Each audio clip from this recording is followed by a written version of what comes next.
না, এদেশে জমিদাররা আজ থেকেও 70 বছর আগে একটা মসজিদ বানাইতে নিতে হলে মুসলমানদের কাছ থেকে ট্যাক্স নিত, দাড়ি রাখলে মুসলমানদের কাছ থেকে ট্যাক্স নিত, মাহফিল দেওয়ার আগে ট্যাক্স নিত মুসলমানদের কাছে হিন্দু জমিদাররা। এই প্রতিমার সামনে, পাথরের পূজার সামনে, উলুর ভিতরে আমাদের দেশের আকাবিররা মানুষের কালেমা বুঝাইছে। কথা কর না কেন?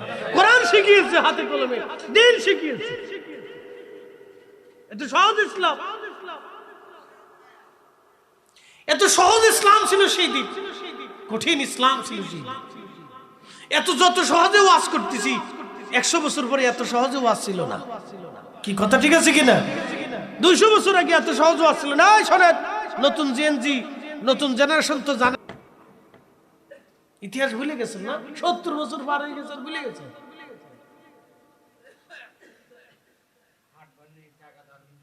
হ্যাঁ না, একটু কর না।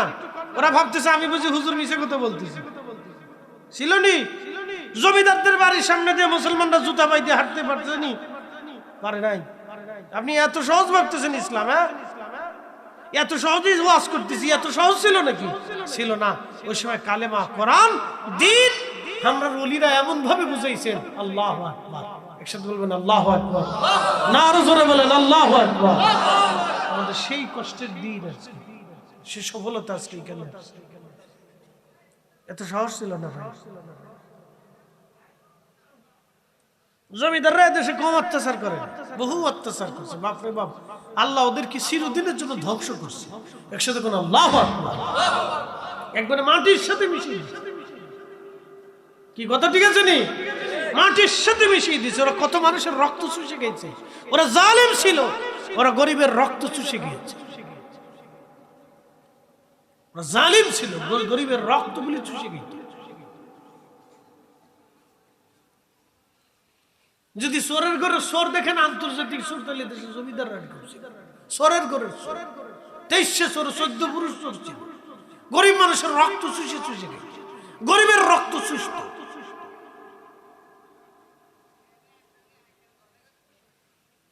মসজিদ বানাইতে হলে কত টাকা ট্যাক্স ওদের দিতে হতো জানেন? মাহফিল তো দূরের কথা, মুসলমান তো মসজিদ বানাইতে পারত। 500 টাকা সেই জমানায় যদি একটা মসজিদ বানাইতে 500 টাকা জমিদারের দেওয়া লাগতো, তাহলে আপনি এবার বুঝেন তো মসজিদ কয় জায়গা হয়েছে? হইতে পারত না। তখনকার দিনের 500 টাকা, এখনকার 5 কোটি টাকা। কথা ঠিক আছে না? তখনকার দিনের 500, এখনকার 5 কোটি টাকা। একটা মসজিদ বানাইতে হলে আগে জমিদারের 5 কোটি টাকা দিয়ে এসে তারপরে মসজিদ বানানো। মুসলমানরা ভাতই খাবে, বাজারই করবে না, মসজিদ বানাবে না, জমিদারের টাকা দেবে। এই জন্য অনেক মুসলমান অনেক জায়গায় মসজিদে হইতো না। মুসলমানরা বাড়ি বাড়ি, ঘরে ঘরে, মক্তবে, এই সাধারণ জায়গায় নিজের উঠানে পোটানে নামাজ আদায় করে না। জমিদাররা এইভাবে অত্যাচার করত। প্রিয় উপস্থিতি হাজিরিন, অনেক কথা বলে ফেলছি, মূল আলোচনায় চলে যায়। আল্লাহর কাছে খুব পছন্দের একটা ইবাদতের নাম ফরজ।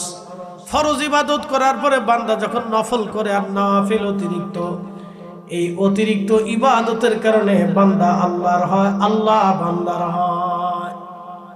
এই নফল ইবাদত থেকে আমরা বানাইলাম বেদাত। নফল ইবাদত, নফল নফল। হযরত খাদেম রাসূল হযরত আনাস সারা রাত বসে বসে কোরআন শরীফ পড়তেন, সারা রাত কোরআন শরীফ পড়তেন, তাহাজ্জুদ পর্যন্ত কোরআন পড়তেন। আজকে কোরআন খতমের ব্যাপারেও ফতোয়ার রুল জারি করা হলো। এমন ফতোয়া দেওয়া হলো, মুসলমান কোরআন শরীফ পড়া ভুলে গেল। আফগানিস্তানে বিয়ে করার দিনে আমাদের দেশে যখন ডেক সেট বাজানো হয়, আফগানিস্তানের বিয়ের দিনে কোরআন খতম দেওয়া হয়। মারহাবা কইলেন না? মারহাবা। আস্তে কোন কে জোরে বলেন মারহাবা। আমাদের দেশে বিয়ের দিনে পোলাপান কি করে? ওই যে ডেক সেট বাজায় সারা দিন কুকু কুকু কুকু কুকু কুকু কুকু। তা আমি কি এটা কুকু কুকু জীবনে বুঝলাম না। কুকু কুকু কুকু কুকু। আফগানিস্তানে যায় দেখেন বিয়ের দিনে ওরা কোরআন খতম দেয়, একবারে এক একজন এক এক পারা নিয়ে বসে কোরআন খতম দিবে, জামাইও কোরআন পড়বে। কোরআন খতম দেওয়ার পরে বিয়ে শুরু হবে। মারহাবা কইলেন না? মারহাবা।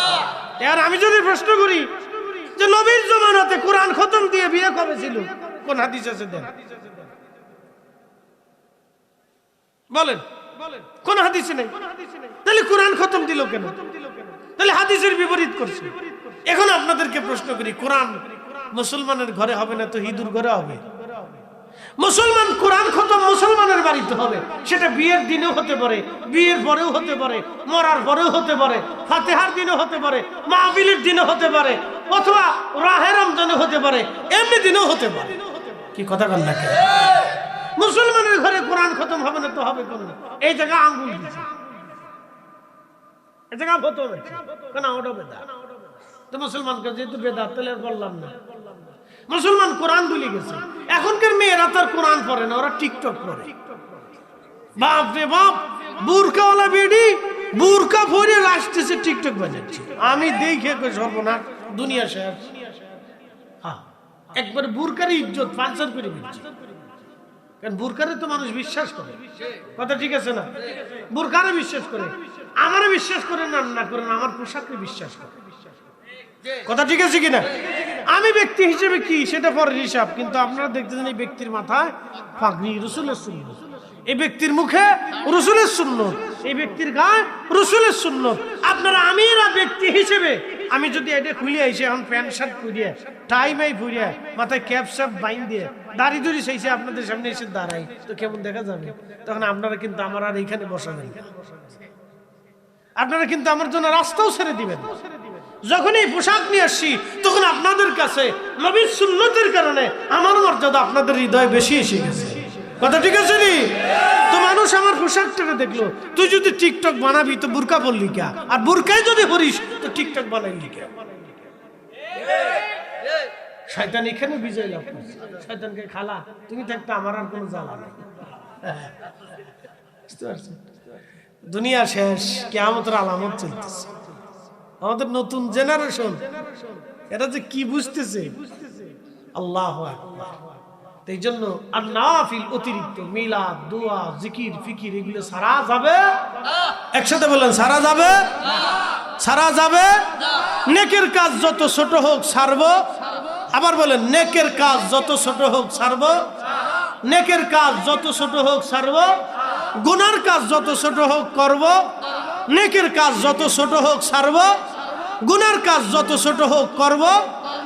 এটি হচ্ছে আল্লাহর কোরআনের বিধান। আর উনি এসে বেদাতের ফতোয়া আমাকে বেদাত বেদাত বেদাত এগুলো বাদ দেন, বহুত হয়েছে, উম্মত শেষ করে বলছে নাই কিছু। আমরা অনেকে কহা বাংলাদেশের মতো সেরা মুসলমান পৃথিবীতে নেই, কহা এটা অরিজিনাল মুসলমান, একবারে অরিজিনাল মুসলমান, দোকানে বাকি খেলে ফেরত দেবে। টাটকা মুসলমান, খালি মুসলমান, টাটকা মুসলমান, টাকা হাওলাত নিলে আর এটা খুঁজে পাওয়া যায় না। কথা খারাপ বেশি ভাই, একবারে টাটকা মুসলমান। কি মুসলমানের মুসলমান, বাপ রে বাপ। ডক্টর ইউনূসের ওই গ্রামীণ ব্যাংকের সুদ কত নেই কইতে পারবেন কেউ? সুদ তো নেই, কিছু নেই তো। আচ্ছা, সুদ নেই, ভালো, খুব দারুণ জিনিস উদ্ভাবন করে দিচ্ছে বাংলাদেশে, খুব ভালো। বাপ রে বাপ, কত নেকি না।